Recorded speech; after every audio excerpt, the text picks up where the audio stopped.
What's a luxury that many people don't realize is a luxury? Story 1. Air travel. People can complain about everything. The seats are too small, it costs too much, food sucks, the flight was delayed. But it's pretty amazing to pay a few $100s and arrive on the other side of the country or globe the same day. Story 2. Meat being plentiful and affordable. I had a friend who moved to the United States from Bulgaria as a teenager. There are lots of things he told me about his life back in Bulgaria that made me realize how much I took for granted growing up in a developed country. Getting to school each morning was a 2-hour train ride. His childhood home was heated by a wood furnace that took an hour to get going.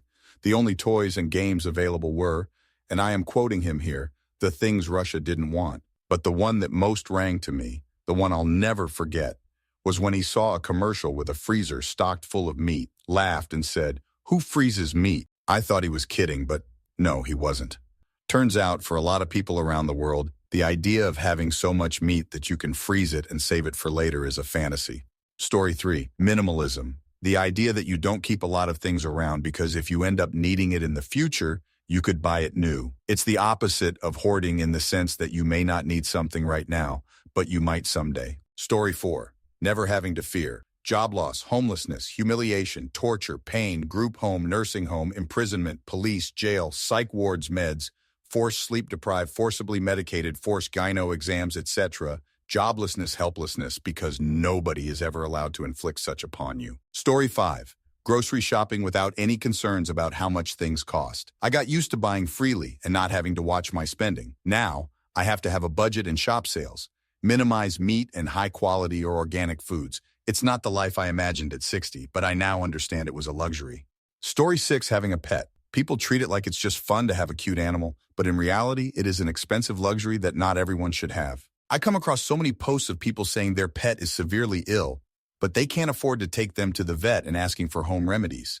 Or they ran out of cat food and can't afford to get more. What can they give them in the meantime? A bag of Meow Mix is like $5. If you can't even afford to buy food for your pet, what do you think you're doing owning a pet? They're not toys, they're living beings. They're a 10-plus year commitment. Story 7. Having spending money on turn, not living paycheck to paycheck. I've lived paycheck to paycheck, and now that my career is coming to an end, and I've steadily paid my bills over the past few decades, I'm finally out of debt. No mortgage payment, no car payment. Cell phone, internet, and utilities are all I've got. It sure is nice to go out to eat, put gas in the car, or buy groceries without having to check my bank account, which is slowly growing regardless. It's nice to always see a bigger balance regardless of incidental expenses like gas or groceries. I mean, I pretty much do what I want, knowing that should I check my account, there will be more in it than the last time I checked. It really negates the necessity to even check my balance. I can go buy a new TV or put tires on my car whenever I want. Maybe some new rims? Nah. I've got a 1982 GE refrigerator. I'll just go buy a new one. This is a luxury. Many friends and family are stuck in what I used to be, paycheck to paycheck. And it sucks having to put something off or figure shit out because you can keep the car from getting repoed or fix the broken washing machine, but not both. Looks like another day at the laundromat. Don't think I'm not grateful or have forgotten how much living paycheck to paycheck sucks in today's economy. It's sad that having spending money is now a fucking luxury. Story 8. For me, and maybe it's not for everybody, but living alone. A bathroom that only I ever use. A kitchen that I know where everything is, every single day. The ability to exist in pure, unadulterated quiet basically whenever the hell I want. Story 9. Having spent several years in the military and having experienced third world countries firsthand, I think the real luxury that people are unaware of is civilization. Just the privilege of sending your children to school without having to worry that they'll get blown up is a luxury that a huge chunk of the world hasn't experienced yet. Story 10. Free from mental, emotional, and physical pain and able to move around with ease by yourself without the need for assistance. Sleeping in and waking up when you feel like, not rushing through your morning or waking up with anxiety. Able to eat whatever you crave because you can afford the food, and also because you have no allergies or dietary requirements. Being educated and possessing the ability to think critically and deeply. Residing in a safe country with a safe roof over your head. Not worrying about crimes, family abuse, wars, or natural disasters. Not always having to be on your guard. Not worrying about any shortage of food, water, or power supply. Not worrying about the sanitary conditions either. Not born into any extreme religion lifestyle you don't agree with or believe in, but have no choice but to live by. You end up feeling more suffocated and limited by it than anything else. Not being addicted to vices, and ended up ruining your life with no second chances available. Not being born into abject poverty to the extent that you can only turn to crimes for survival very much against your wishes. Not being born as a minority and blatantly be robbed of opportunities in life and you cannot do a thing about it. Being able to roam the streets alone during late nights without having to worry about safety at all. Story 11. Free education for 12, 13 years, especially for women and girls. In some countries and cultures, it is illegal or simply not allowed for girls to get an education, much less for free. A lot of schooling is paid for by taxes in a lot of countries, but there are some places where if you're too poor to pay, you just don't go to school at all. Story 12. Not having to check your account balance every time you go shopping for food or basic necessities. I'm not rich at all by any means, and I do check my account before making big purchases, but I realize it's not very common for a lot of people to go to the store to buy food or reasonably priced clothing without having to decide to pay the bills or have dinner tonight. This isn't a brag, and recently when I was unemployed, this wasn't the case, but I do consider it a basic luxury. Story 13. Time. Time is a luxury. Time for yourself, for your family. One part of the world struggles to make a living and have no time left for leisure because they need safety, food, and shelter. Another part is following the money and investing all the energy to collect those little green bills and have no time for themselves. It is my luxury that I have a job which gives me shelter and food and some money for hobbies, but still lets me have time for myself. I quit a job once, which was stealing my time. I refused to take a higher position, which would have requested more time. I earn less money now but got more time, and I'm not working myself into an early grave. Standing in a little lake, training your kid to swim, telling stories in the evening, being there when needed has much more value than this new super-duper SUV. I had to learn that. There are no pockets in your last suit. You cannot take money with you, but you can smile when you lived your life, and this is a luxury for me.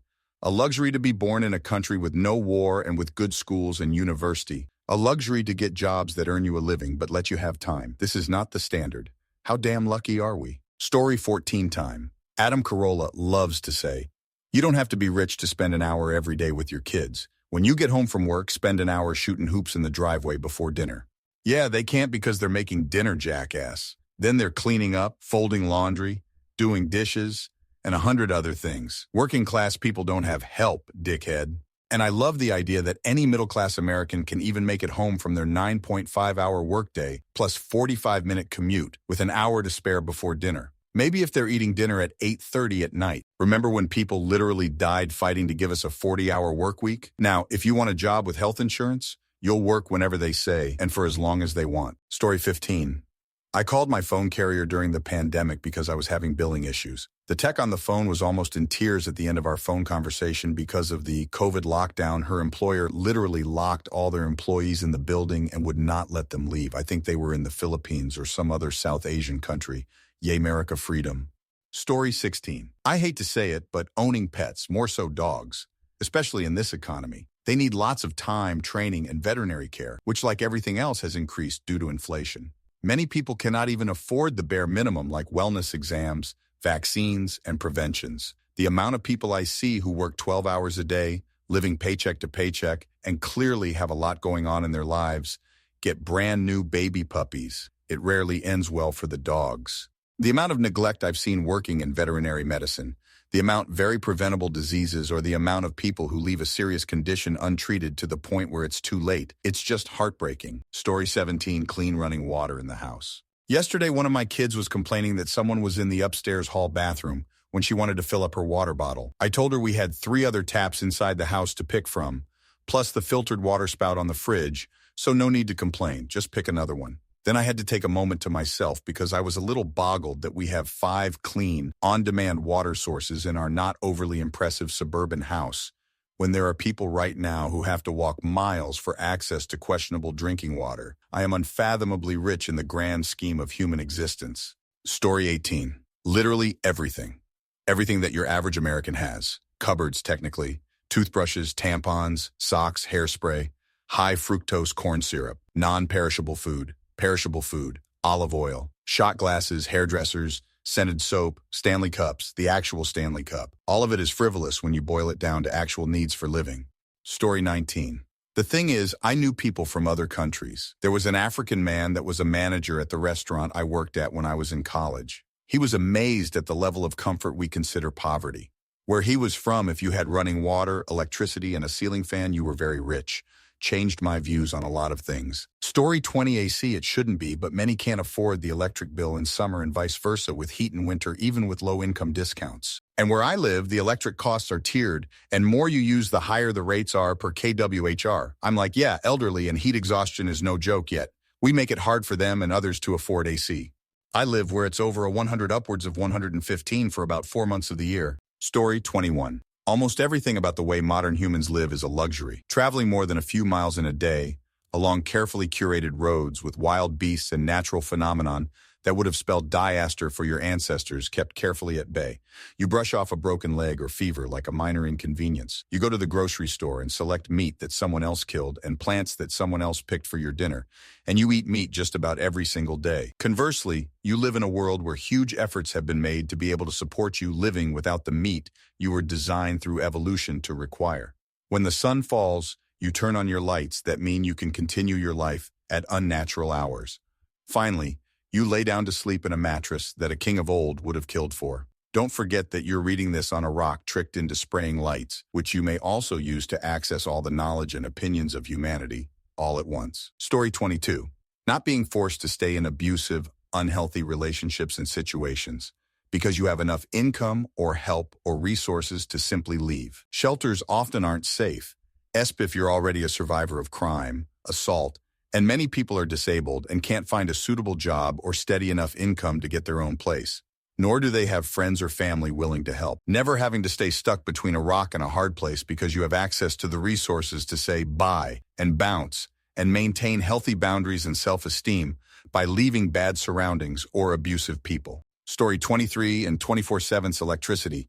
I remember people were complaining that their solution in TX to prevent outages was to set thermostat in ADS. Imagine it being 100 DEG outside and the power goes out completely, every day, in the afternoon, middle of night, especially when you think of the implications extending beyond just your house, hospitals, police stations, etc., especially during times of natural disaster. Story 24. I'm a home psych nurse. The poverty my patients live in is truly unimaginable. I've been doing this for 10 years, and I still have a difficult time going home and turning on my AC or ordering a fancy drink. Just knowing that my patient of 10 years cannot afford a cup of coffee. I know, I cannot take on their burden, but if this what you saw every single day, 8, 10 hours of the day, MFX 10 years, your heart would bleed too.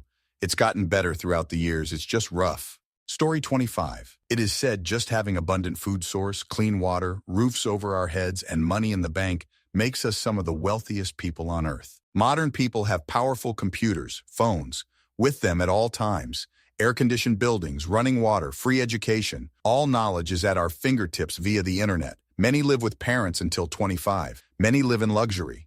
Story 26. Having both parents. I have a single mother, and the way people in high school belittle me for not having money or having a dad. It's so much harder to get things if I don't work for it myself, or if my mom had to bust her ass to get me basic necessities. People don't realize until they're in your situation that it's not as easy with only one parent. I don't have a car. And people are often like, why don't you ask your parents? I do not have the privilege to be able to do so. I'm busting my ass trying to save for a car though. Story 27. Children having a roof over their head. I've been traveling internationally for about 8 years and am relatively young with no kids. However, I'll never forget my first solo travel experience abroad. It was in the Philippines, specifically Manila. I saw dozens of kids that appeared to be homeless on the streets. A boy no more than 7 held another kid that looked under 2 years old. Dirty clothes with no shoes, both begged foreigners for money on the street. One boy about 10 even came up to the window of a street bar I was at to ask for change. The bartender ended up telling him to go away. And the worst part is, you really cannot give money to them because they're controlled by organized crime there to beg for money. In Guadalajara, Mexico, I saw something similar. Little kids controlled by one adult legit ran into an empty restaurant I was at to try to sell candy. And this was way more begging than like a Boy Scout selling chocolate bars. Because this kid who was so young, they didn't even have verbal skills yet, came up to my table, put a candy bar on it, and stuck their hand out. I just shook my head no. Later that day, I called my dad to catch up and told him about the kids. He's the only one in my family I ever told that story to because I didn't think the parents of my nieces and nephews could process the thought of children their kids' age in that position. Story 28. Dude, we have access to almost every piece of recorded media at a trivial cost. Not long ago, You needed to curate your own collections of music and movies at a per-item cost. Of course, you then owned it, and the license owner couldn't come into your home and take it from you. But also not much longer ago, nobody had their own copies of recordings of anything. Story 29. Running water, hot water, flush toilets and sinks that drain into a sewer that takes your vile effluvia miles away for processing. Roofs that don't leak, houses that don't have rattlesnakes inside of them, reliable electricity. Damn, electricity at all ever. The internet functioning as it should is nothing short of a miracle and a testament to our ability as a species to make an idea come to life. Sidewalks, roads with sidewalks, highways, freeways, tollways, the vehicles that travel them. I'm not even going to get into ships and cargo and international trade. One luxury you never realize you have is what it's like to live pain-free until every day has pain in it. Then you got to count on all the other luxuries and miracles to carry you through. Story 30. So many people don't pay for their own cell phone and plan. It's on their parents' plan even well into their adulthood and even after marriage. Story. A girl had finished college and gotten married, called her dad to say her cell phone needed replacing and what are we going to do? His reply, who is we, me and you, or you and your husband? Turns out the husband was still on his parents' plan also. Neither had ever paid a cell phone bill. Story 31. Cars for each member of the house, most cities. Cell phone contracts, cable TV, Uber Eats, vacations, crispy shoes and clothes every few months, brand name groceries. Basically everything now the middle class pisses money away on and complains about not having money. I live in a VHKOL area and own a business. You see people complaining about making 150K, but then in NY we have millions of immigrants and illegals living here with 75K salaries. And no, they aren't getting 75K in government subsidies and handouts.